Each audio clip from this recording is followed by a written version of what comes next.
Hey everyone, this is WP Product Talk, the place where every single week we interview an experienced WordPress product owner on the strategies and tips and experiences, failures even, successes of running successful WordPress product businesses. I'm Matt Cromwell, co-founder of GiveWP and senior director of customer experience at Stellar WP. And I'm Amber Hinds. I'm the CEO of Equalize Digital and the maker of the WordPress Accessibility Checker plugin. And today's topic is how customer feedback loops benefit your bottom line and how to implement them. I am very excited about this topic, Matt, let me tell you, because a lot of product owners, myself included, I'm going to put myself in this list, probably don't listen to our customers enough, or we don't know how to get feedback, or we're too busy building the features that we think we need without, asking customers. So I think that this is going to be a great show today. Absolutely. When I reached out to our guest about this one, it was her suggestion, and I was like, yes, I'm excited myself too. And our guest is somebody who I've recently gotten to know a little bit better and excited to have here, Miriam Schwab. Miriam, thanks so much for being here. Thanks for having me. Yeah. Can you tell the world a little bit about who you are, what you do? Okay, so I'm Miriam Schwab. I'm head of WordPress relations at Elementor. Prior to that, I was the co-founder and CEO of a new way of hosting WordPress sites called Strattic. We were acquired by Elementor a bit over a year ago. And previous to that, I had a WordPress development agency for many years, like 13 years. That's me. Awesome. Well, thanks so much for being here. Thanks. So everyone, before we get started, I want to just remind you to use the chat to ask your questions. We will, if we get some, pop them in here into the video and answer them as we go. So feel free to do that. We always like to start off a little bit with a conversation about why this is important.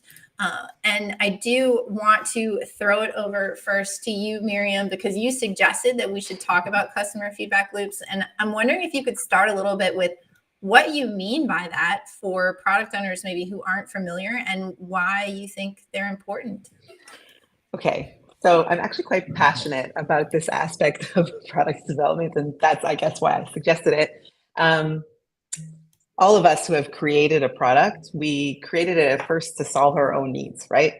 And we probably were experiencing some kind of pain point. Usually this is the story for ourselves, maybe within whatever position we were holding or for our own clients. And we felt like the market needed a solution. So we started working on something, a product. For me, that was Strattic.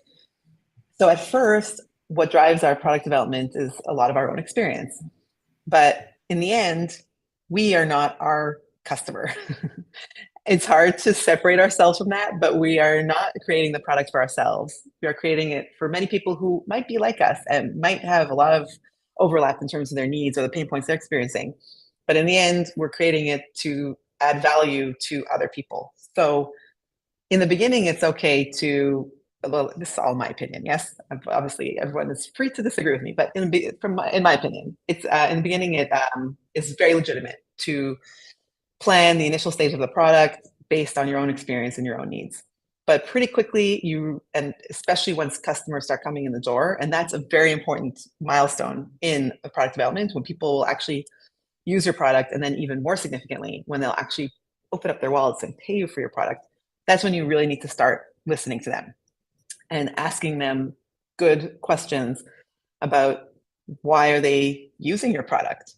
Why aren't they using something else? What pain points are they coming to solve? Things like that. So that's in the beginning. And then as you go along, you start asking them different types of questions. But by having them in this type of feedback loop, it helps ensure that you're creating a product that adds value, not just to that particular customer, but to many customers, and also that you're prioritizing well. So that's how I see it. Love it. Absolutely. That's good feedback.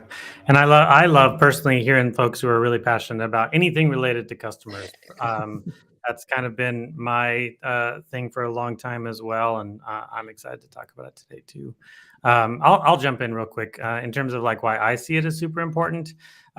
Personally, I really feel like the best way to enhance your product is always based on customer feedback.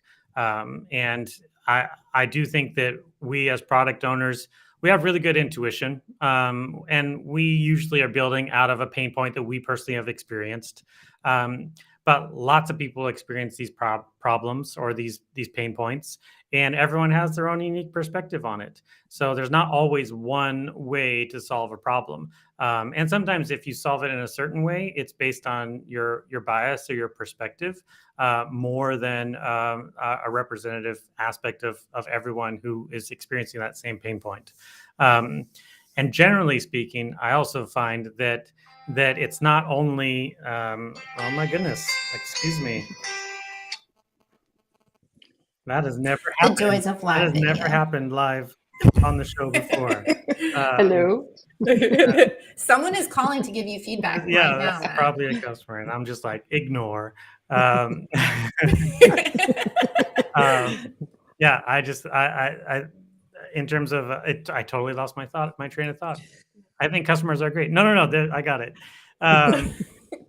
In terms of feedback, it's of course a great way to impact the product, but I actually really firmly believe that everything about a WordPress product business has to be customer centric, has to be oriented specifically around the needs of the customers as much as humanly possible. Not just your roadmap, not just your product development, but the way in which you do account services, the way in which you do all of your marketing, the whole concept of like they are the hero of the story, not you and your product, all that kind of mentality of things. I think is really important and significant. So, and truthfully, honestly, in the WordPress space, I think there's some growing to do on that department in terms of being truly, perfectly more customer centric. I got challenged just the other day internally. Like I've been talking about refund policies, and I'm like, I'd really like to make it like we don't do like as a policy, we don't do refunds on renewals. Like we're giving you a heads up, blah, blah, blah, blah, blah. This was my pitch. And folks were like, that's not very customer centric. I was like, ooh, ouch. You might be right. So I think we all have a little bit of growth to do on this front. So yeah, that's me. Amber, what about you? I think your point about it's sometimes more about product features is a really good one that we don't think about as much. I know when we did some customer interviews maybe a year and a half ago, there were customers that mentioned they really liked in Accessibility Checker that the data didn't go anywhere. And they were like, it's a security feature.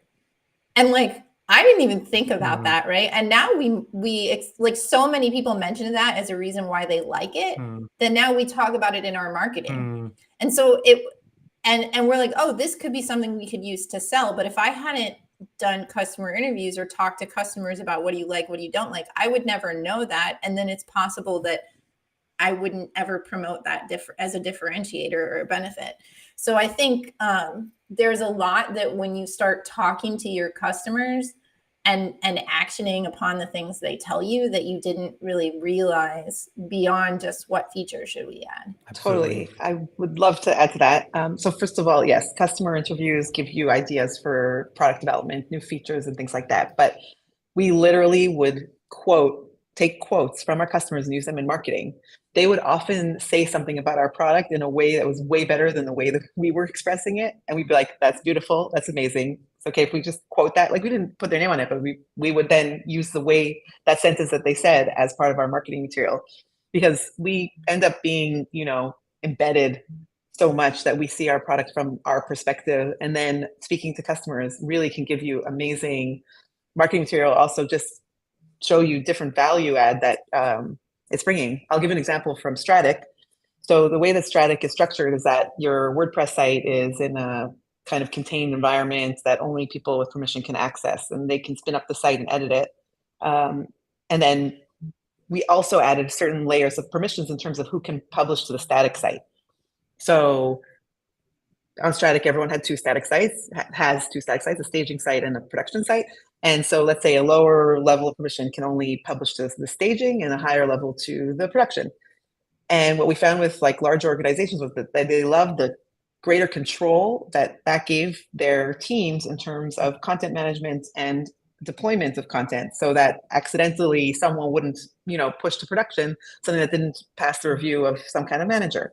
We even had customers who use that around compliance, like creating pages, showing it to people on the staging Strattic, and then pushing to production. So there was like a whole workflow thing that was created with Strattic, which we created not for that purpose, which ended up really helping large organizations in terms of workflow management around content. So we wouldn't have known that also if we hadn't been talking to customers. They'd be like, by the way, we really love that. So you can help your customers by talking to them, by taking their feedback and then potentially creating new features, but also they can help you totally by giving you ideas on how to further explain the value around your product. Absolutely. Yeah. Actually, we have a co-host in the wings here. Zach Katz is commenting over here. This is a good one, which speaks a little bit to what you were saying. The way customers ask questions and give feedback is also perfect for SEO. It's like, how do they articulate the thing that you are solving?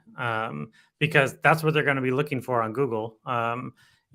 We are always like, we want to make sure that we always rank for on GiveWP. We say we want to rank for how do I accept donations in WordPress? Like that's a really big one for us. But other folks say, how do I fundraise? And so over the years, we've had to start adjusting some things. Also in the US, it's always like nonprofits, but in the UK, it's always charities. So there's lots of different ways in which folks articulate what they want or what they need or what their problem is that should definitely impact the way you do your marketing as well. Yeah, it's a good one, Zach. Yeah, I'm curious on a follow-up on that. If you are asking people, Miriam, when you said like you're taking exact quotes, are you just kind of like putting that in like anonymously? And because it's one thing to write like a article or a blog post about it, right? And it's another thing to be like, we're going to use this to actually create a testimonial almost. So actually, I didn't mean as a testimonial. I meant just as marketing messaging. So like, how do we explain the security value? Let's say we had a conversation with a CISO from a fintech company, and they would, articulate it in a way because so let's say at Strattic, we're very aware of the security benefits of running a fully static site, and we try to articulate it as well as possible. But having a security professional from a company where the security is like critical for them say it to us, we didn't like necessarily literally quote it, but we would take the spirit of what they said, or sometimes even like parts of what they said, and then use it in our messaging and say, our security is blah blah blah because that kind of thing. So so that's what I mean. I mean, we also did a lot of case studies, which, by the way, totally worth investing in. And we made sure, with their permission, to record. We would have an in-depth interview with the customer, record it, not for publication, for internal use. It's really good also for your own team to hear how customers talk about your product. So we would encourage even our developers to watch these interviews and hear what our customers were saying, because sometimes developers are disconnected from the not because the company necessarily structures it like this, but developers are kind of like in the weeds and like, oh, we are creating this feature, not necessarily involved in the context. And hearing the customer talk about the value and why it helps them so much, then that can also be motivating for your team, and also can help them understand why they're doing what they're doing, and also actually help the team come up with ideas about how to solve that, right? So an engineer's head or way of thinking is different than, let's say, a marketer or someone, let's say, more involved in strategy. And so hearing that can help them say, well, you know what, there's actually this AWS functionality that we can add pretty easily that will solve, that also. And then that's like win-win all around. So we would record that, and then we would write a case study based on that, always obviously running it by the customer for their approval. But I highly, highly recommend doing that as much as you can. We put together a nice pool of case studies around that activity. Yeah, absolutely. Case studies are marketing gold for sure. Yeah, totally. Awesome. I'd love to jump into story time if we can. Nice. Personal experiences. We keep calling these different things. Story time is kind of cutesy. Personal experiences is kind of like, we're professionals. We got professional experience. You want me to bottom line is, live? we'll edit it live. our professional expertise in this specific area. Bottom line is like, I'd love to hear some specific details of like, when did you implement a customer feedback loop? What was the pain point that started it, or what was the thing that initiated it? As much detail as we can get. I mean, not like elaborate, but like a specific story is what we're looking for. So who's first? Who's up? I can go. Go. Okay. Okay. So to get good feedback that you can implement, generally you don't want to ask direct questions. I'm just going to preface it with that. You don't want to say, would this feature help you, right? You want to really delve into what the customer is experiencing, and where they think the product could be improved in general, but like not feeding them. So that's, I just want to say that. But aside from that, so something that we implemented pretty early on is data-driven customer feedback loop. So we set types of activation goals with the product to track how customers are using the product, to try to encourage them to move along kind of a process. That's less interactive feedback loop in terms of like talking to the customer, but it's tracking how customers are using your product. So in the case of Strattic, for example, would be, okay, how many people actually like opened an account? How many people then installed their first WordPress site? How many people published their first WordPress site to Strattic? Doesn't matter at what stage, things like that. And once we could see that type of funnel, we could also see where customers were dropping off and not continuing to the next stage. And obviously, the farther along customer gets in their journey, the higher level of success for them and for you in terms of converting them to an actual paid customer. Like for us, I'm talking about in the free trial stage. And so then that's the point where you want to get more involved with customers on that particular stage. So it can be also through calls and interviews, even just chat and saying like, hey, so we had some automation around this. And this actually helped improve getting them to move to the next stage. If someone didn't do X within, let's say, 3 days, we would send them an email that says, hey, we see you didn't do this yet. So by the way, this is how you can do it. And here's why it's good for you to do that, and playing with the text around that email. But, and we used Intercom a lot. Intercom's amazing, expensive, but amazing in terms of kind of ongoing communication with the customer, and also being triggered based on certain activities. Like, did they log in again? It was so easy to set up. It didn't demand a lot of developer interaction, like time or resources. So I recommend it a lot, but it is expensive. For people who aren't familiar, Intercom is like live chat, right? So it's live chat, but it's so much more. It's super powerful. Yeah. It's so much more. Once you have it in your platform, so we had it in our platform and on the site, then you can really understand where a user is in their journey.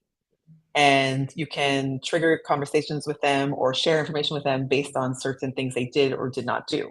It's amazing. I'm totally in love with Intercom. If I could hug it, I would. It is specifically designed for SaaS platforms. It is, I will say that. But yes, I have seen a couple of WordPress products play with it, and Give has been almost wanting to do it 100 times because it is really powerful. Oh my gosh, it's so powerful. It really helped us understand our customers more, communicate with them better, and help move them along in their journey. I think it's an amazing product. So that was another way that we're getting a kind of feedback loop, because then we can also engage with them, see how they're engaging back with us. Intercom even gives you reports about customers that are slipping away. Now, we used HubSpot as well, so you can get some of that information. Yeah, it is so expensive. At a certain point, it gets almost prohibitively expensive. You can keep the cost down to a certain extent.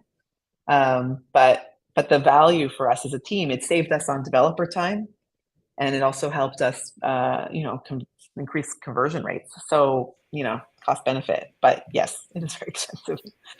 Have you ever done customer interviews?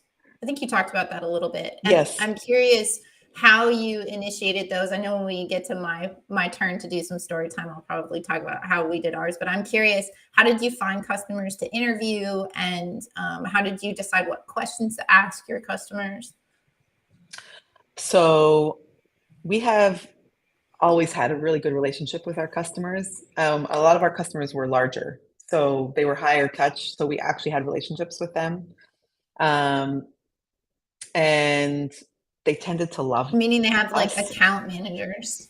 Yeah, like we were in touch with them, especially during onboarding. Often there was like an onboarding process, and we would wow them with that process, and they loved us, and they would tell us that, and then we would basically be like, okay, so that went really well, and you seem really happy. Can we do a case study with you, or can we do an interview with you? What I've learned along the way in general is that it's always worth asking people for something, whether it's your customer or someone you want to get some feedback from or some insights from, like not necessarily your customer or even someone on your team. A lot, like most of the time, people say yes. They're happy to help. And especially if they're a customer and they like your product, they want to share that with you. And they also want to try to ensure that they're helping you stay around and continue to provide value for them, especially if you're an early stage company. So it's always been fine. We're always like, yeah, can we do it?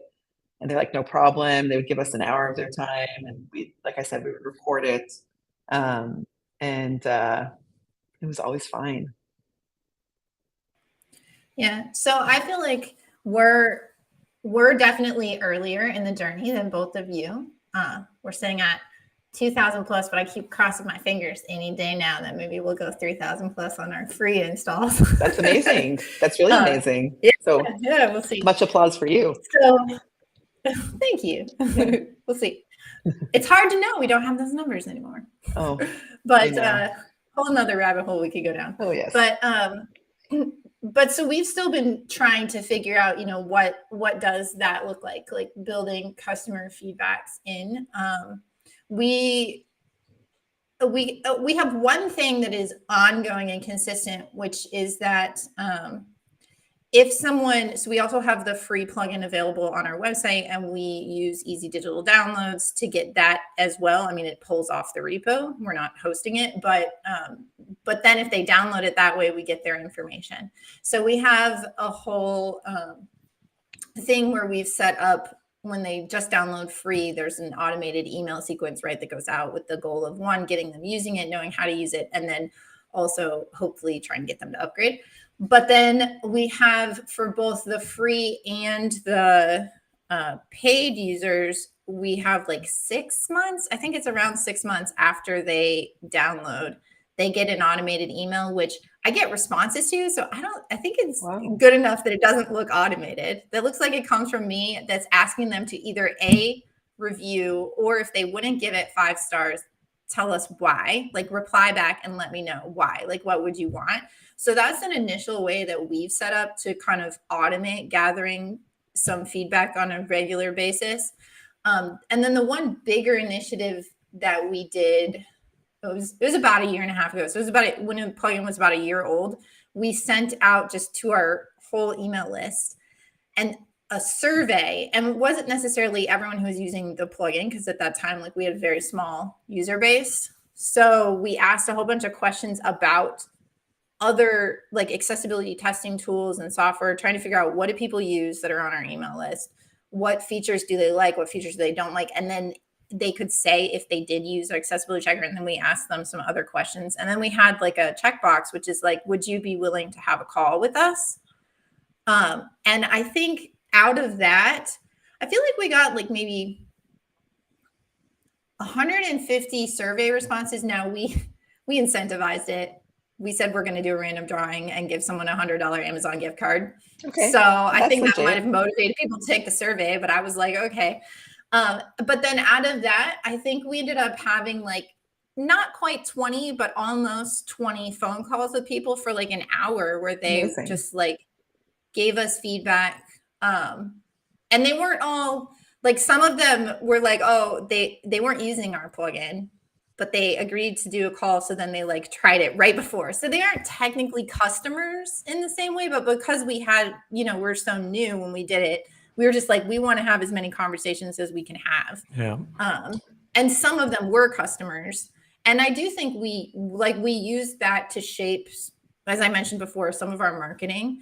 And then we used it to shape some of our, like, how we were going to do products. I think now we're having more customer conversations. My partner, Chris, does most of those. And that is definitely shaping our, like, we had a whole conversation about how we were going to prioritize features based on what we think, what we want, what we think people will pay for, and also what Chris is hearing about, asked about the most, either via support requests or just like a sales conversation. Yep. So that's kind of been our approach, but it's a little harder, I feel like, when you don't have a huge customer base. But I do think there are things you can do, even if, so I don't want a product owner, you know, to listen to you talking, Miriam, or you, Matt, from Stellar, and think, oh, well, if I don't have thousands and thousands of customers, I can't do this. No. Because I do have think thousands, by the way, because our customers were bigger. We did not. We're talking about less than that, and that's okay. I think that is an important message. Yeah. There's an issue here, or it's kind of like finding the balance between individual customer attention and scale, right?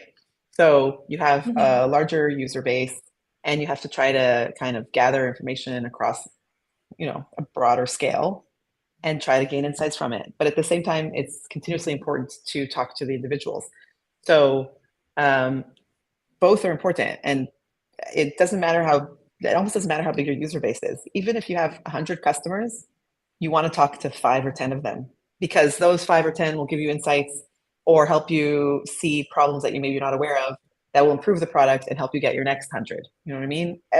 Especially in the beginning, every 10, 50, 100 matters.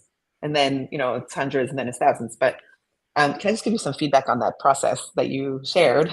Yeah. Oh, love it. Okay, so yes, I love feedback. So first of all, I wouldn't wait 6 months. People at that point may have changed their email, or they might mark it as spam because they might not even have remembered that they were in touch with you. So I would recommend like making that closer to when they first installed it. It could even be within a month. It gives them enough time to have tested it, but it's also enough time for them to remember who you are. So they are still getting emails, because I think they get a 7 email sequence and they get 1 a week. Oh, okay. So would you move the ask for review earlier in the sequence, is what you're saying? Or so first of all, one thing also we should learned, I be like, okay, make that my 8-week email as opposed to waiting? And we had a really long sequence going on as well, and we learned that that was not great. So I would make it shorter and like very functional, meaning let's say 3-4 emails that tells them about something that they might not have noticed that like is really cool that you guys do, whatever. Or by the way, you can do this, by the way, you can do that. And then at the 4th, ask them how it's going, and something like it could come from you supposedly, but it can look like that. And you could say, you know, I'm the founder and I would love to hear how it's going with you. If you want to have a call, please schedule with me here.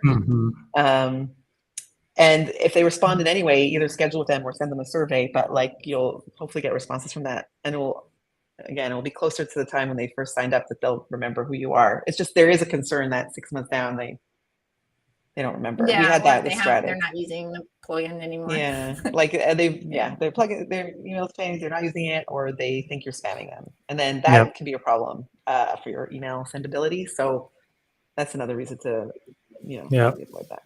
That's really good feedback. I appreciate really that. Actionable. Yeah. Matt, what's your personal story? I'll go really, really brass tacks. Actually, Zach, also in the wings here, asked the question, which is, how do you take feedback from support tickets and convert them into actionable items, especially when the feedback is implicitly stated, not explicitly requested? That's basically exactly what we have been honing for a long period of time. So for a lot of folks who are building product and doing that for a long time, you'll have conversations where it's like, let's prepare our next release. Okay, what are folks worried about the most right now? Or what are folks not liking the most? Or what are folks needing the most? You ask your support team and they're like, I think it's like they want to do more on the front end. They want to make the form look nicer. And that's just, it becomes anecdotal. Or it's like, oh, every single day I get a ticket about X. do you really get a ticket like that every single day? Like you might, or you might be getting 10 a day and you're thinking about it just like as daily. Um, the thing is, you can take all of that information and make it actually quantifiable. And so we went from those types of like subjective conversations of like, well, support says X, support says theme compatibility is a big deal. That might be somewhat of a big deal, but it's actually probably something else that's a much bigger deal, especially because of the way Zach asked this question. Sometimes folks are saying things a little bit more implicitly. So the other issue that we had was that we were trying to track this feedback in support, and it ended up just becoming GitHub issues. But then what happens is then you're flooding your GitHub repo with a whole bunch of feedback, and the devs just need to know what code they need to do. So you don't really want to use GitHub issues as feedback areas so much. I just think it's really noisy and cluttered. So you need a filter. And ideally, that filter could be populated by your customers themselves, but it would probably mostly be populated by your support team putting stuff there in the first place. So earlier today, I posted on Twitter, I retweeted Miriam's, I'm going to keep calling it tweets, and said, you know, what else are we going to call it? And I said, too weird. yeah, it's super weird. Who is using looped in or canny? And these are tools that we use at Stellar WP, and these are specifically designed to be public-private feedback boards who also often have roadmap type of functionality and things like this. So we've been training our support team for a long period of time to anytime they get feedback about the product, to log it on our feedback board. And we can do that by making a post on behalf of a customer, or we can point them to the feedback themselves and they can go and submit it themselves. And then when we get more feedback that's essentially the same exact item, we can add them as private notes in there, so that and add it as a vote essentially. So that when the time comes to say, well, what are folks really bothered by at the moment? We actually have actual hard data that says we have a feature in GiveWP that's called Form Grid. Everyone wants to do a lot more with the Form Grid. Like there's so many people who are just like, better Form Grid, better Form Grid, better Form Grid. And the question isn't like, well, is that really the feedback? It's like, look at it. It's like killing all the other feedback items. So with that, being able to do that, say that with actual data and actual real feedback in a serious way has been crucial for us. We've done a lot of different releases. Actually, we have an add-on called Funds and Designations. That was completely driven by a bunch of people saying, I need to be able to designate a fund on my form in a way that matters. And that was something that we would have never come to on our own in the first place. Yeah. So just to add to that, the way that we tracked to see if there was a recurring issue, what you described is something that we also see a lot, and I also try to avoid as much as possible taking it seriously, which is the feeling. I feel like I'm getting support tickets every day. I feel like I'm getting 10. You know, people often exaggerate. I'm getting so many every day, but if you don't have actual data, you're not really sure what's going on, right? So Exactly. So I always wanted specific numbers. So what we implemented with our support team was also thanks to Intercom, but probably other systems that allow this, is that we had a tagging system. If a support ticket was about some kind of topic, it got tagged by that. And then we could run reports and see if any particular something was coming up more and more. A really useful way of using that input is around usability, actually. So if 10 people say, I'm not sure how to back up my site, it's not that the functionality doesn't work, right? It's not that it's not there. It's that for some reason they can't find it. Then we internally will go and we'll be like, how can we improve the usability around it? And then that will actually be something that we'll deploy. It's not always a new feature. It's sometimes just helping people go on their journey easier, which is better for everyone and makes them happy, and also reduces support requests, which is better for us. And so anyway, so we would tag things to get actual data, look at the reports, and be like, okay, like we're getting a lot of this, it's taking up our time, let's figure out a way to improve the usability, or even easier sometimes, it's just documentation. like, Yep. and then having like a place to point people, and then you can save internal resources, or like developer resources, just like have documentation, point people in that direction, and that can also solve it. Absolutely. Yeah. I'll put on my tech support hat a little bit too, because sometimes I get feedback from folks when I talk about this feedback loop system that we've put together. They say, but it takes so much time for the support technicians to do it. And I say, absolutely. And that's why you should do it. Like you need your team to be contributing to the product, not just once a quarter, like daily, every single day. There's so much. Like you said earlier, Miriam, you might have like 200 users, but you're going to get like at least several dozen tickets a week with 200 users. With a couple thousand, you're probably getting 100 tickets a week. That's all feedback. It's all feedback, and if you're not processing it, then it's just being wasted. I always try to talk about how you need to make sure that you're funding your support team correctly and staffing correctly so that they have the capacity to do this really highly valuable work. You don't just want folks who just can send emails, essentially. You want folks who actually contribute to your business objectives as a whole. So, yeah. I'm curious how both of you approach like building in the processes for this when in the early days. So because that's a conversation that we're continually having inside our organization. We have one full-time plugin developer. We have a support dev, and my partner Chris, who like manages support and like points it in the different directions that it needs to go. And I do all of our documentation writing still on top of like everything else that I do, right? Because that's being a founder and you do have a lot of hats. And there are some times where they're like you were saying, Miriam, where it's like, oh, it's not that this feature isn't there, or it's not that, you know, this is actually a bug. It's just people don't know. And so they'll say, oh, okay, Amber, and they'll assign me like, go improve the documentation on this, or go write more documentation on this. And it'll sit there in my to-do list for like weeks and weeks and weeks and weeks and weeks, right? Even though I know this is important, but there's a lot of stuff, and it's a small team and a lot of people wearing a lot of hats. And so then you're like trying to be like, okay, what are the priorities? You know, and I'm like, well, the support rep knows what to copy and paste in the response. Eventually I'll get this public in our FAQs. But like, I'm curious what advice you all have for smaller product owners, and maybe this is a good transition to our best advice section that we like to wrap up on like how to prioritize building these feedback loops, and also how to, you know, spend time making them more actionable when, you know, I mean, we might even have people who watch this video that they're a solo dev with a product and they're also doing client work at the same time. Yeah. That's very overwhelming to be that situation. I asked you a very big question. So one of the biggest challenges is always prioritizing, right? It almost doesn't matter what size company or organization you are, you will always have to prioritize and you will never have enough resources. That's just how it is. So, okay, so first of all, the problems just get bigger. Yeah, basically. Yeah. But the importance of focus also gets more important, or it's equally important even when you're bigger, because when you're bigger you have more resources and you can easily like be like, well, we'll do this, we'll do that, but like you need to stay laser focused. You get distracted. Yeah.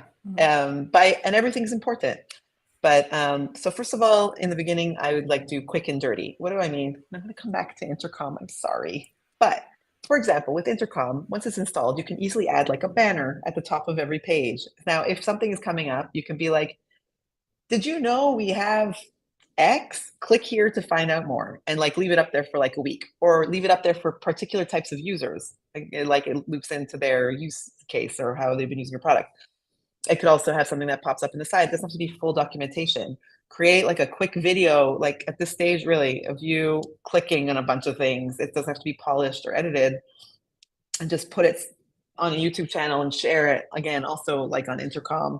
Intercom is a really good tool for quick and dirty. You can like in our day, it wasn't that long ago, but there was a startup discount.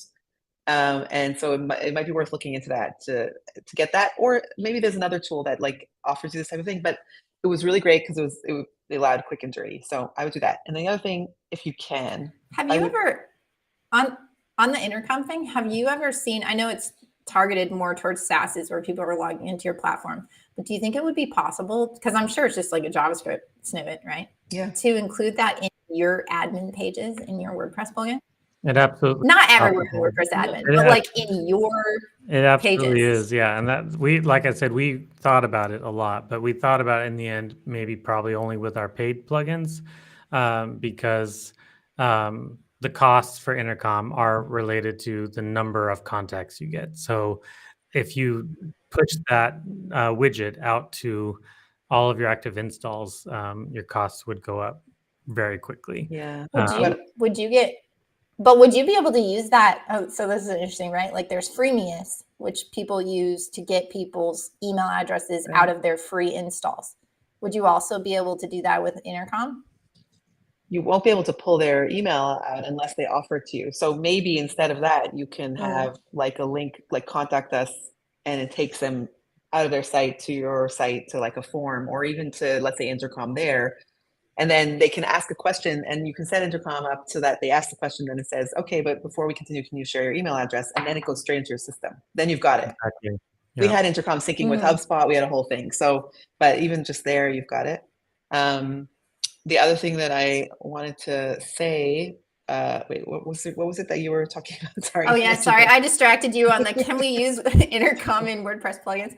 But yeah, so yeah, how smaller product owners that are just getting started can figure out how to balance this kind of stuff. So and make I would, if you can, have a weekly meeting with your team and be like, what do you think are the top 3 priorities for this week? Meaning what's like burning, what's causing the most pain. It's possible to do that. And yeah, it's going to be hard to say, no, we're not doing any of that other stuff. The other 20, 30 things on our list, we're only focusing on these 3 things. But you guys together, you understand your product, you understand your customers' needs, you understand your goals, and you can probably agree on 3 things that you're going to focus on this week. And then at least you're getting 3 things done, and 3 things, another 3 things, another things, like you know what I mean? Or 2 things, but like prioritize and, and just, if you can, like try to do that. I know it's hard. No, absolutely. Yeah. Miriam, what would you say if you wanted to do a nutshell? What's your best advice for somebody, a WordPress product owner who's just jumping into customer feedback loops? What's your best advice? Elevator pitch. Gather data as fast as possible. It will help you make better decisions. It's hard with a plugin that's in the repository, but try to find ways to engage with them outside of that. Try to have their information, not to spam them, but to be in touch with them and to add value. So, and also tracking activity, if you can't through the plugin, then on your site, see where people are most spending time, whatever, any kind of data that you can gather, really, it's going to help you going forward, and you'll see trends. I'm a big fan of data. So I would say implement the data tracking, whatever, as early as possible. Absolutely. Amber, what about you? Best advice? Well, I think my best advice on mine is that don't be afraid to ask people to get on a call with you. Totally. Because I think we talked about that and we're like, oh, people won't want to do that. And there will always be somebody who will be willing to do that people for free. Always and they'll give pretty nice. Yeah. Basically. And if they can't, it's just because they can't, they don't have time. It's not because they don't like you or anything. And it's always worth asking. Yes. I like what about you, Matt? What's your best advice? My best advice, because this is a loop, it's not just about getting the feedback, it's about making it actionable for your product. My best advice is to decide that your next release is going to be 100% customer driven in one way or another. Like you're only going to ship stuff that customers want from your plugin. So, and then work backwards from there. All right, that's what I'm going to do. That's whatever your methodology is, shape up or agile or whatnot, 6-week, 8-week cycle, whatever you got for your releases, and just be like, all right, how am I going to get the info to inform this release? And then how am I going to keep getting the info? How am I going to verify the info? This is going to make you go into your Facebook groups. This is going to make you go into your Help Scout account. It's going to make you ask questions out on social to get input from folks. It's going to make you actually do the customer first work that you should be doing all the time. Because once you make that decision, it's like, well, now how do I actually go about it? For me, that's because that's the whole goal. Like, I'm not just asking just for the sake of it to go into like some random hole somewhere, into a Google Drive or into a feedback board or something. I'm asking in order for my product to get better. So start with the product, circle back, come over to the customer side, and that will start to help you to prioritize and focus on the ways to get the customer feedback that you can in the first place. Eventually level up into something like Canny or Looped-in or things like that. But any kind of making sure that you are listening and documenting and acting on feedback, I think is a great start. So. Well, I think that is a great note to end on. So thank you so much for Miriam for joining us. Next week, Matt and Zach will be our hosts, and they're going to be discussing the trials and tribulations of hosting your plugin on WordPress.org with special guest Mika Epstein. Mika Epstein, nice. I'm excited to kind of bring her out of retirement. She is doing us a favor, coming out and talking about plugin directory stuff more.